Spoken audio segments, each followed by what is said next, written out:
What you cooking tonight, honey? I'm going to be doing some chicken and broccoli bites by Pampered Chef. They're called, it's like a tongue twister, y'all. It's called broccoli cheddar chicken nuggets. It's a Pampered Chef recipe. We have all of the ingredients out here, and we'll explain them one by one, starting with the broccoli. Gonna use a it full. Does say 1.5 cups, so it equates out to about 12 ounces. And then 1.5 pounds of chicken. It's not quite 1.5 pounds of chicken, but right. You know, hey. And shout out to Aldi. Whenever they have their half-price chicken or meat, please get it and go ahead and put it in the freezer and use it for things like tonight. Exactly. And we do not enjoy using breadcrumbs that have like seasonings on them. We enjoy them, plain with panko. But we also add our own seasonings in. We just don't like them pre-seasoned. Yep, I always season as I need to. And some sharp cheddar as well from Aldi. I think it gets mixed in. And then flour is going to be used. And And then an egg white as well. I'll grab the egg here in a moment. But we get to use the fabulous electric twist and and chop chop for this I'm recipe. Super excited. This thing is so good for chopping things up quick, fast, and in a hurry. Especially when you forget to take the broccoli out to thaw. Oops. But that's my fault. I'm gonna put these gloves on real quick. Give me a second. And go. I need me some theezers. Some skizzers. But yeah, we are going to be using the electric twist and chop this evening to twist and chop this broccoli. Yep. You can also join our family and get this twist and chop for just $30, and you can start your own business and share products just like we do. So, you do chop it into smaller pieces. The broccoli, not the twist and chop. For the bites or the nuggets. This may be loud, so we may pause this for a quick moment. I'm going to do about half, and then I'll do the other part. Do the rest here. Let's see how loud it is first, and then I'll... Yeah. If I remember correctly, this is loud with the frozen broccoli. And 1, 2, 3. Yeah. But as you can see, in just a few short seconds, that frozen broccoli is now pureed. Yep. Literally. If you want to hold it up a little bit closer to the camera. 1 second. Yeah, I gotcha. So, it's quite literally dust. So it's frozen puree dust. Love it. And now it's going to go into the bowl.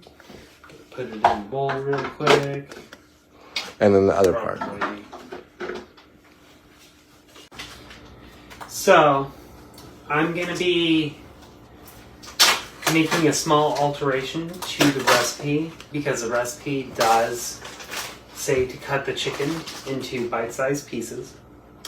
My one complaint about that is you're mixing it with the broccoli that you just put into the twist and chop, and then you're going to be putting it into essentially a Ziploc bag and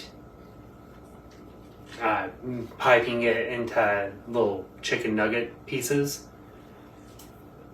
but it's not going to pipe very well, so I'd rather make my own ground chicken, which is a really nice thing that you can do with the electric twist and chop. True. So, that's what I'm going to do real quick after I dispose of this real quick. Give me a quick second. Okay, so we're going to see if it is the same volume, because I don't know if it is. I don't remember. It's not too bad.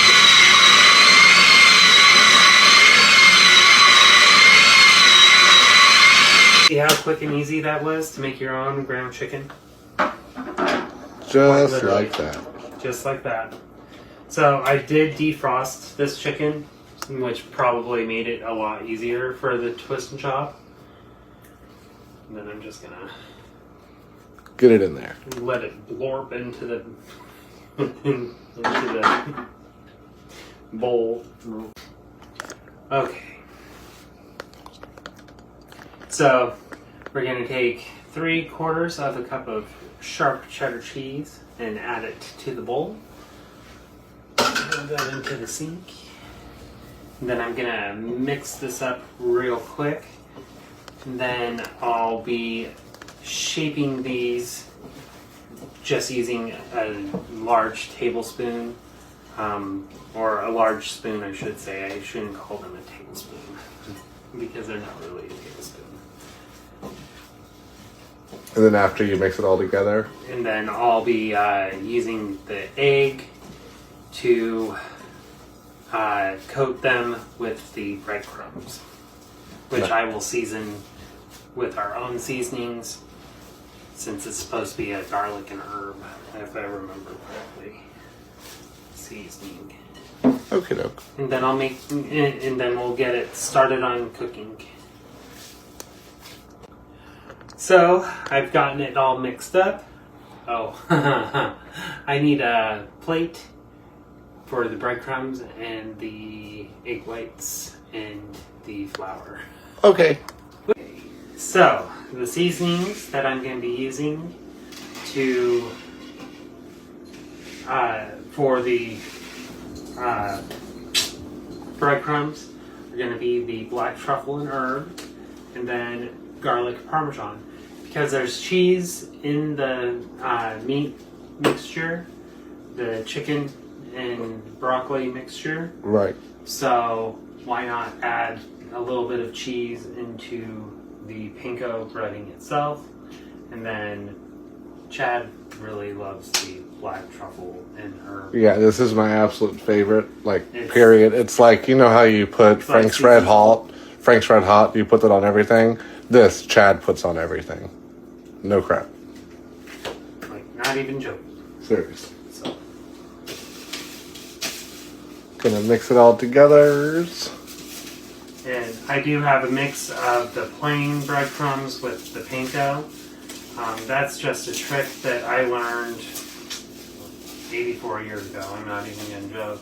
Mm-hmm. I learned that trick so long ago that I've been doing it for the longest time. And this is quite literally just going to be, you're just dredging the meat mixture and flour, egg into the egg, and then into the panko breadcrumbs. I'm gonna do. You want to do about a spoonful, Right. so maybe a little bit more than that, just because you do want to bake them and make sure that they do get fully cooked.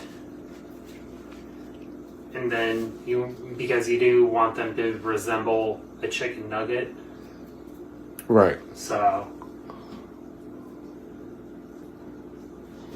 And I feel like in this instance, it's going to be inevitable that I'm going to get clumping from the wet to dry aspect. Right.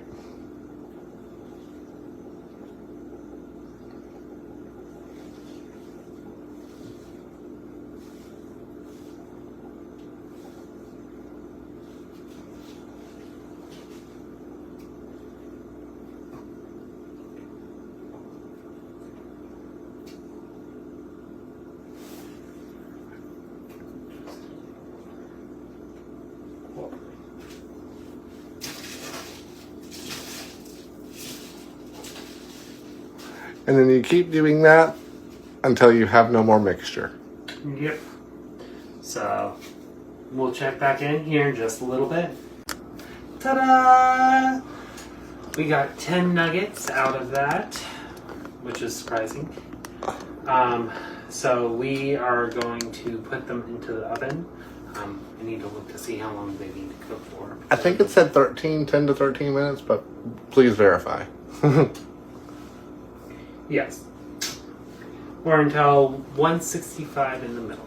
So I'll be double checking the middle. Yeah, but they're going in at 400 degrees for 10 to 13 minutes, and we will check in halfway. So yeah, for the thing, he did the half of a cup of the yogurt, and now he's going to add 2 tablespoons. 1.5. 1.5 tablespoons of the yogurt. Can you get the honey open? Yeah. You get the honey. I'm gonna add 2 tablespoons of the mustard.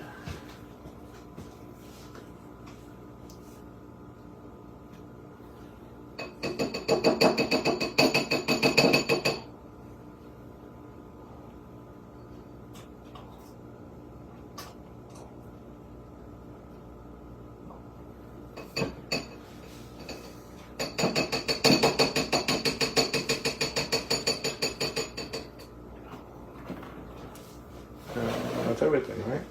I just need to add the honey.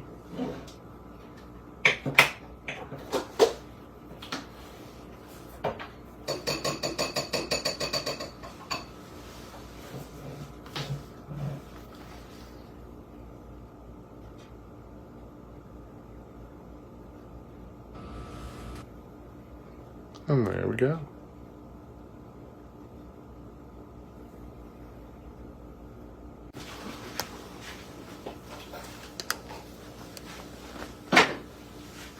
You know. And they're here. They're out.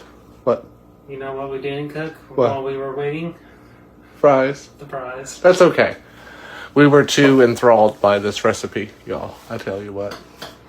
I'm just gonna finish mixing up this honey mustard real quick. But yeah, I'm gonna go ahead and do a little zoomy zoom in for those chicken nuggets. For those that are in the Just nosebleeds.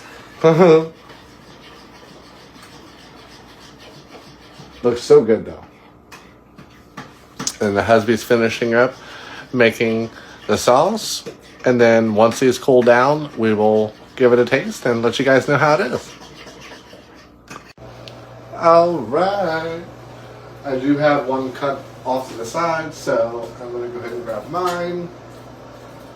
And we are going to dippy and try.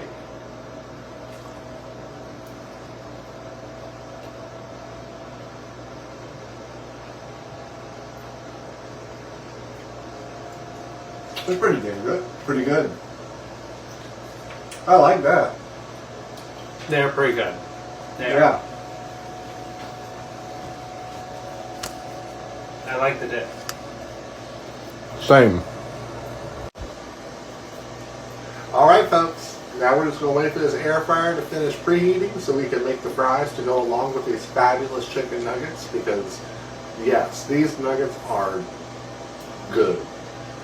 We appreciate you for tuning in. Please comment, let us know how you think everything is, and if you have any questions, and we will see you next time.